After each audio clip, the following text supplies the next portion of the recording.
Olá, Tudo bem? aqui é a tia Rubiana, E a tia Sol? passando para trazer uma atividade bem legal. Para o papai e a mamãe realizarem com as crianças, É uma atividade junina. onde vai ser realizado o carimbo da mãozinha. Vamos aprender a fazer uma fogueira de São João. Vejam, Vamos fazer a nossa fogueira de São João. Você vai precisar de um pincel, tinta na cor amarela ou laranja, uma tesoura. É importante o papai, a mamãe ou o responsável pegar a tinta e estar passando na palma da mão da criança.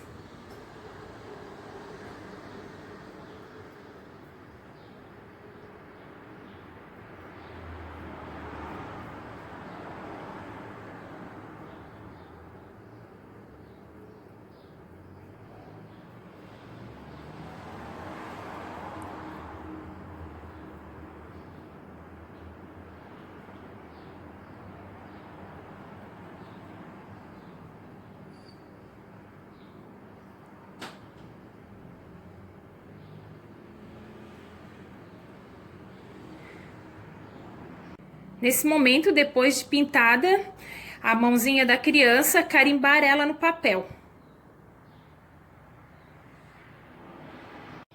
Depois de carimbado a mãozinha da criança na folha, vamos recortar a mãozinha. Depois de recortada a mãozinha, então, vamos montar nossa fogueira de São João.